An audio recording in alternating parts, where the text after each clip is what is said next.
F1 Challenge, rFactor, rFactor 2, Automobilista, GTR 2, Race 07, GT Legends, and of course, who could forget Super League Formula 2009, the game. Oh, Jesus Christ! All of these games have something in common: the ISI motor engine, or as it's more commonly known, G-motor. Sure, different iterations of the engine were used, but those games were all effectively powered by the creation of Image Space Incorporated, developers from Ann Arbor, Michigan. G-motor has been the driving force, pun slightly intended, behind some of the most highly regarded games in the sim racing genre, with Simbin, Riser, and of course ISI themselves using it to produce titles that are still enjoyed and championed to this day. The first iteration of the engine, G-motor 1, appeared in 1999 in a game developed by ISI for Windows. It was only ISI's second game and their first ever sim racing title. It was called Sports Car GT. As you can see, I've recently found a copy, so let's fire it up and check out what is arguably the origins of modern sim racing. Welcome to Sports Car GT. Now, as mentioned in the intro, I found a copy of the game at my local CEX, and yes, it is CEX. It's a hard C. Stop calling it sex, you weirdos. Sorry, it's not the point. The point is, I'm using the disc to play the game, but because of the specs of the time, I've had to use DG Voodoo to get it working on this machine. It's upscaled to 1080. I've got it so smoke isn't appearing as a solid block grey wall, which was an issue when I first started. And hopefully, apart from the upscaling, it's representative of what it was like playing it back in the day. So let's jump into a quick race. We'll have a little look at the career mode later as well. We will use the GT qualifier Porsche 911 to begin with. And this game has a mixture of real tracks and fake ones. I think all the fake ones begin unlocked. So you've got Chatham, North Point and Sardian Park. And then obviously Lime Rock is real. And as you go through the game, you unlock more circuits. To be fair, I've rarely raced at the actual Lime Rock Park, so we'll start at a real place. We'll just do 5 laps for now. We won't have modified vehicles. Damage on. Doesn't really matter. Hard. Maximum level of opponents. No speed compensation. Thank you. There's a Paynos Esperanti. There's an M3. There's another 911. Cool. We will qualify.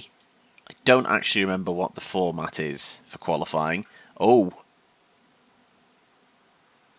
Daddy Maldonado is here. Oh. Yeah, that is a slight issue. Oh.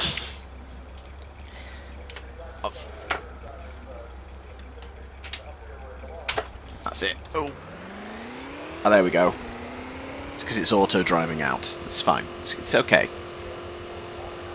So this game was also released on the PlayStation, but by a completely different developer. They were called Point of View.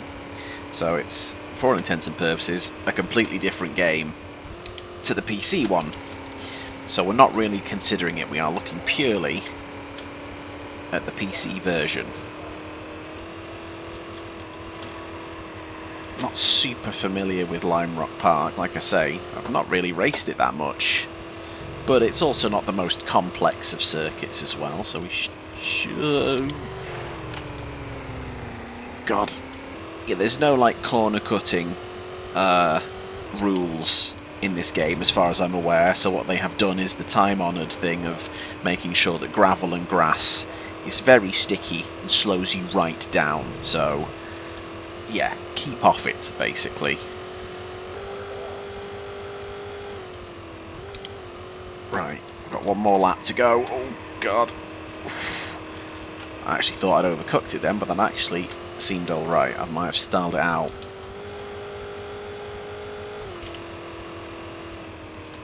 Oh, God. The body roll is quite hefty.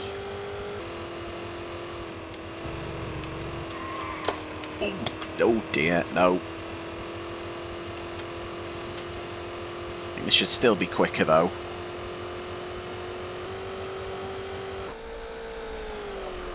So we qualify, last. Good. Glad we did that. That was, yeah, time well spent. It's fine. Makes for a more exciting race.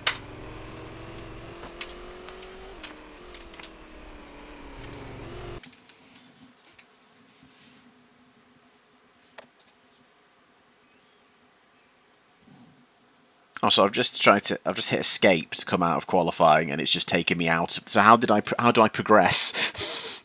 Is it going to make me do qualifying again? For fuck's sake. So escape doesn't exit out of the session, it exits out of the entire quick race. So note to self, don't press escape. To be fair, I'm qualifying again like I want to recreate my grid position, but I was last. I could have just started the race last. I mean, immediately that feels better. Come on. Should hopefully not be last with that.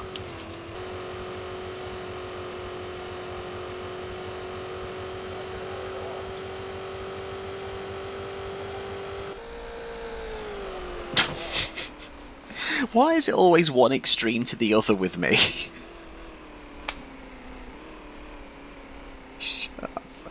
Cool. I should have just started the race last, really, shouldn't I? So how do I now progress without exiting the session?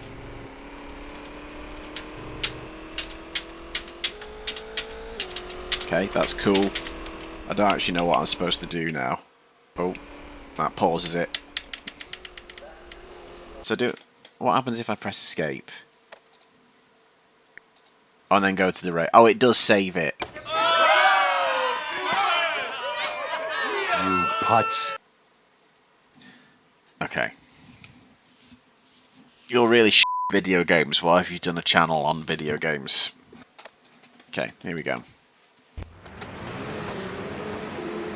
Here we go. 5 laps of Lime Rock Park. We've been jumped by one M3.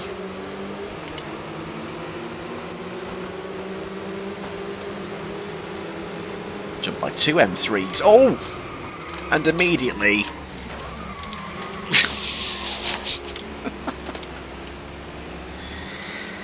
Well, I'm glad it was all worth qualifying, you know? I'm really glad we did that. So I suppose if we're going to start reviewing this game, that gives us our first point, which is the AI. Like, they're on their hardest setting. They race each other hard. They race the track well. But they do have that slight issue, which was the case for games of this time, in that they do not acknowledge you, really. If you're alongside, they very rarely leave you the space, and they kind of just drive through you.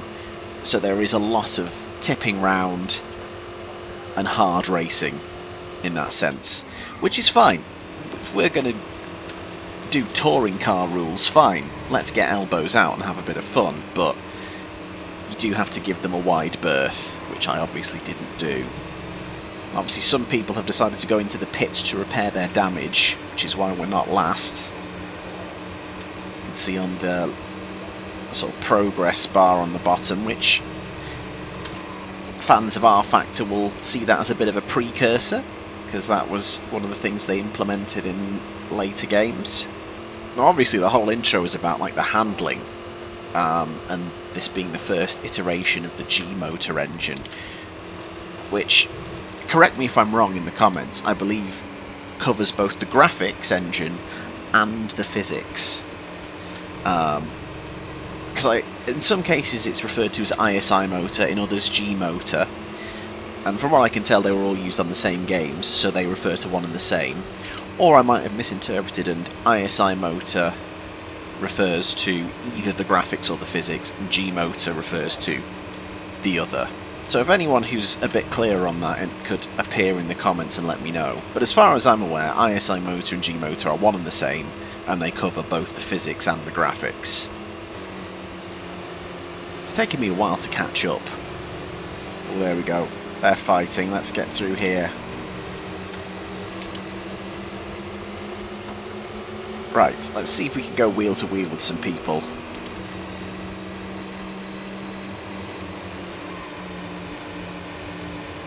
It's nice to see them all running it out wide over there. White flag. Oof. A little bit of contact, shook the car up a little bit there.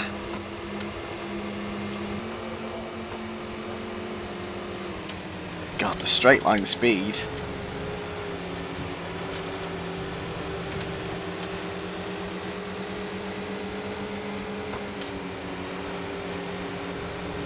Come on. There we go.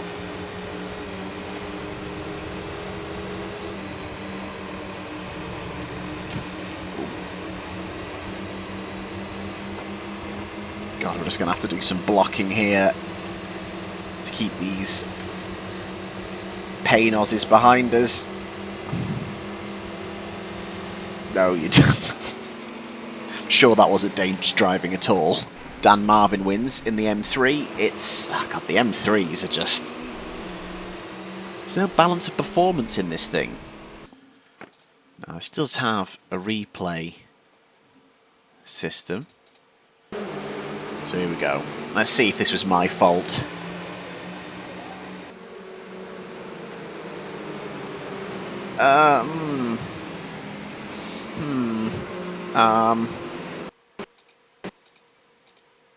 Here we go. Of course it was. Of course it was Maldonado. Let's have a look.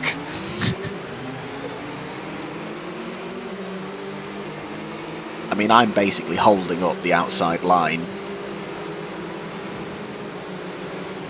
Oh, I mean... so here we go. Oh, he's absolutely had a sideswipe and taken me out. Fuck Maldonado. Just unbelievable. But again, 1999, I wouldn't have said necessarily that automatic saving of race replays was a given. So that's cool. I love the fact that that's in this. Right, we'll go to GT2. And we will... try one of the fantasy tracks. In fact, we'll do the first one you race on in the career mode, which is Chatham. And as you can see, there's options for wet and night conditions in this. So, shall we try a night race? I've not actually raced at night on this yet, so we'll practice first and have a look, shall we? Okay. So in terms of our views, we have onboard swingman and which... I mean, I love the fact that you can do it, but what madman is trying to drive on this camera?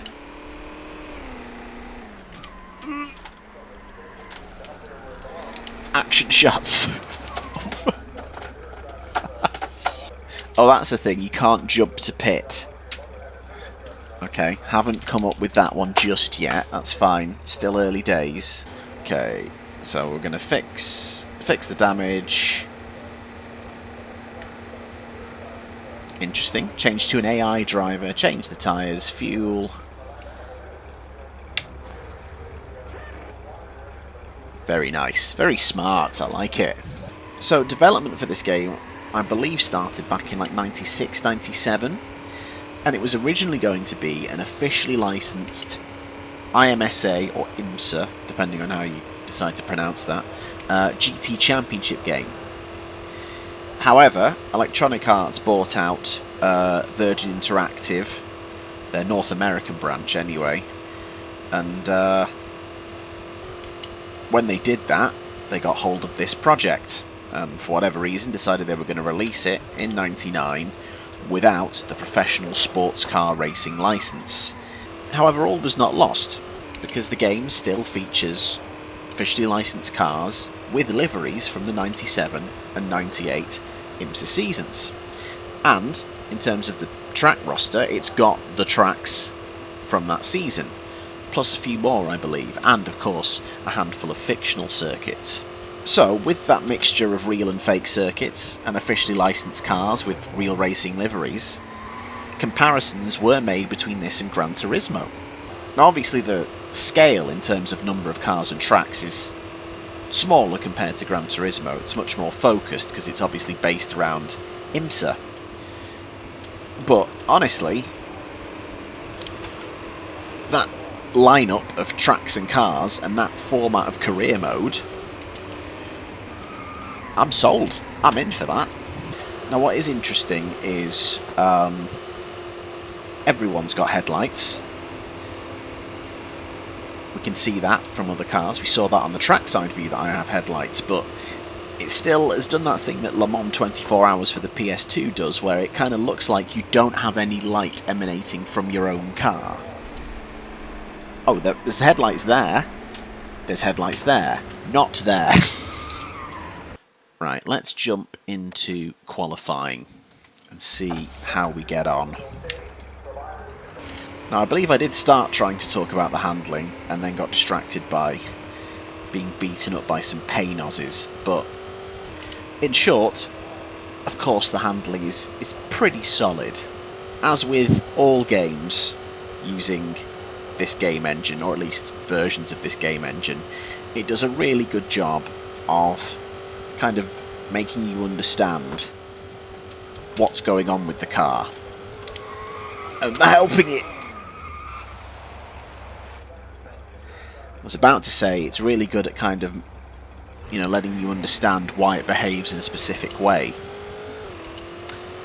This is the thing, you understand, you get a feeling for, you know, those all-important 4 contact patches between the car and the road. I think it does a really good job of simulating like weight transfer. And in this game you can, you know, tweak the setups, so I feel like you get quite a fair bit of body roll. And that's something that if I bothered tinkering with the setup I could try and reduce. But it's good. Like, and again, this is 1999. Oh really? Damn, how have we... That was a lap. Right. Oh, okay, don't do that. Why have you done that? The wheel's force feedback just suddenly went full right. That's not great. Oh, crap. Oh. Oh, my turn to murder someone. Right, stay clear of them. Stay wide of them. Fine, it's okay. We definitely don't have the straight line speed, do we?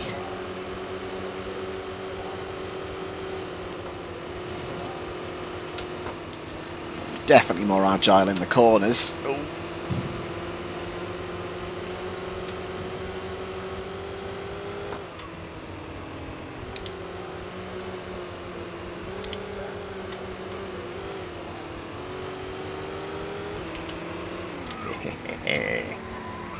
Oh, no. Laughed too soon. Now, obviously, it's an old game, interfacing with modern hardware. And to be fair, I'm using this with the Logitech G29. It works really well. There is an option for force feedback. The options are on or off. There's nothing, no more settings in it than that. And I was looking through the game's README, and, well, it words it as, you know, you can use it with a controller or a joystick rather than a wheel and pedals. There were still clearly wheel and pedals available at this time with force feedback. Obviously the technology was probably just a little bit different, maybe a little bit more primitive than what it is now. Having tried both versions with force feedback on and off, I am preferring it with force feedback on, as it does simulate, albeit only very slight with this wheel, a little bit more in terms of resistance and understanding with, like, again, weight transfer. And I like it because it just gives you that little extra feeling. There are some glitches though, as mentioned, the way it behaves on race starts and in the pit, where the wheel will just literally spin in a direction until you get player control, which isn't ideal if the wheel is pointing that way when you want to go that way. There is also a glitch where if you brush past a curb at a certain angle, again, the force feedback will lock or just kind of push hard in one direction, as if the steering is just constantly pulling in one way. And it then kind of comes undone eventually.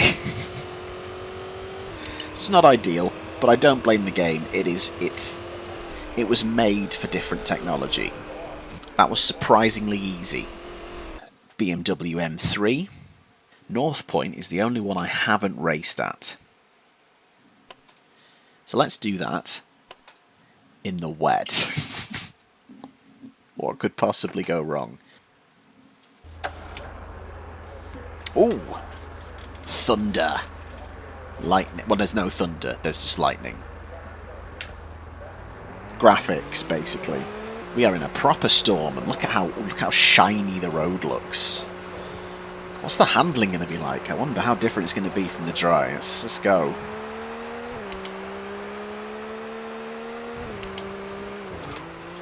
Ooh. Nice layer of spray coming behind us in the rear view.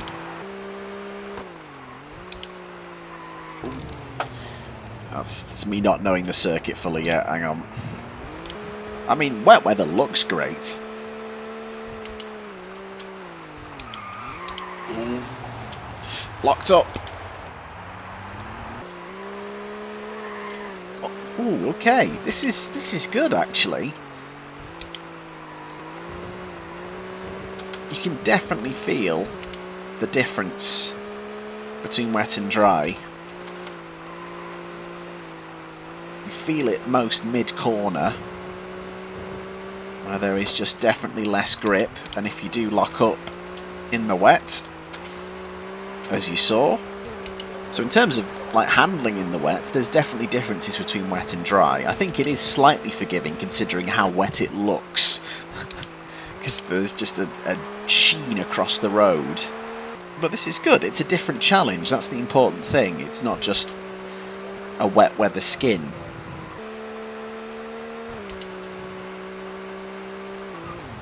Oh!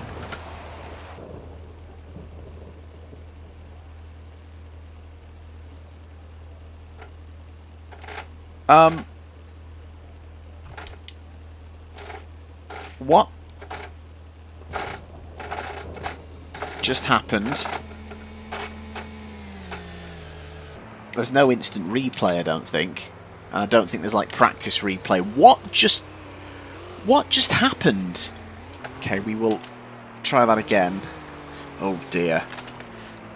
Force feedback is having a moment. Yeah, when you get on the gravel as well, as you saw, or off-road, it starts to just kind of vibrate. I know what you're thinking. Ash, you said you preferred it with force feedback, yet there's all these little niggles with force feedback. Why don't you just turn it off? And I have. And to be fair, you can still drive the game perfectly fine without any force feedback. I just prefer the little extra information having it on gives me. Because of like me not changing the setup and the weight transfer, how it simulates the weight transfer of the car, without force... Now you can't fully see this because of my box, but behind me it says course penalty, which is also the reason for the flashing flag, which confused me slightly.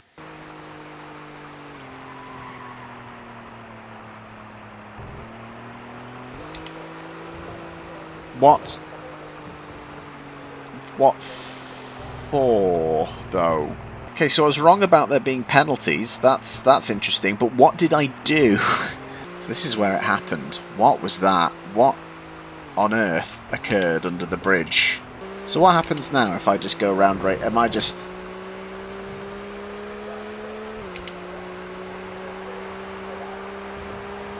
Okay, it has now cleared my course penalty. Fine. I don't really know fully what happened there. Yeah, like I say, you can absolutely drive this game without the force feedback on, but it does kind of feel like you're driving an upside down trifle.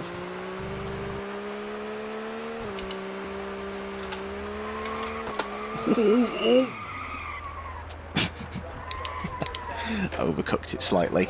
Sod it. Let's try and qualify and see how we do with this one. Last thing on kind of getting the wheel and pedals to work, it was very easy to get set up. And, you know, in terms of like degrees of rotation, you can adjust that in the game, and can map your basic controls very easily. I then used G-Hub to map some additional things that are on keys onto the wheel. So for example, I can press the X button and get a tyre update, I can press the square button, and most importantly of all, it's the important things, you know. Same with my pit controls are on the D-pad buttons, so it was surprisingly easy to set up once I got it running with the DG Voodoo graphic stuff. After that, just tinkering. Surprisingly easy. Ooh, bit of touch of that. That was poor. Poor! I'm really scared going under this bridge now that some unseen force is just going to ruin my life. How good is it?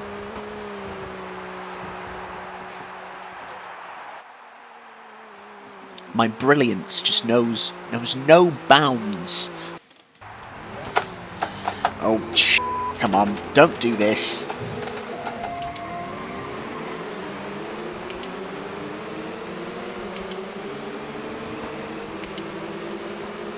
On the Road Atlanta Esperante into the lead.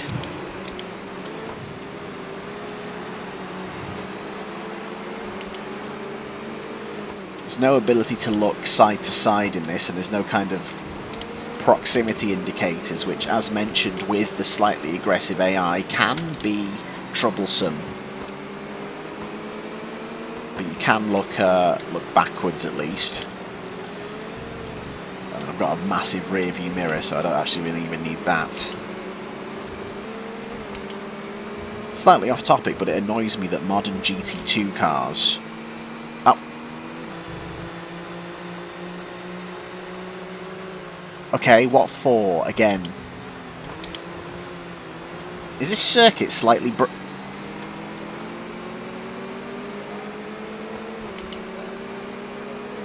I don't understand why I've been given course penalties. Also, what do they mean? Because at the same... like, I've not been told to stop. I don't know if there's a time penalty. I'm still second.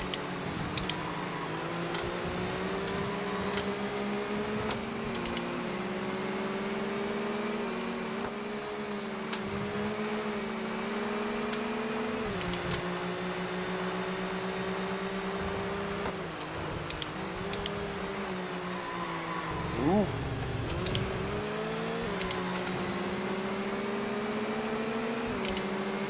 Come on. Very much in the slipstream now. New course record. So from 2 course penalties in a lap. Oh, he's pushed me. Oh, it's done that thing. So I've just had contact with the Paynos, and now the force feedback has locked, so it's just pushing the wheel constantly to the left. Which is slightly annoying. Oh, it's come undone now. That's great. Oh, fuff.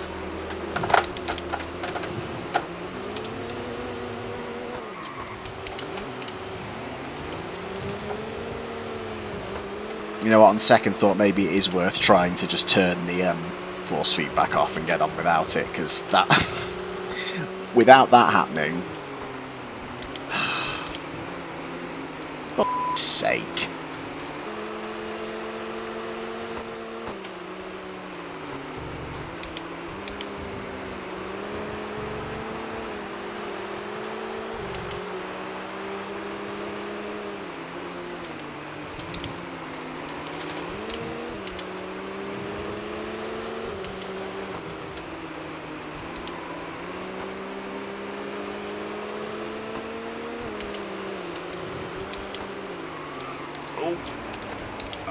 Oh, can't blame anyone but myself for that.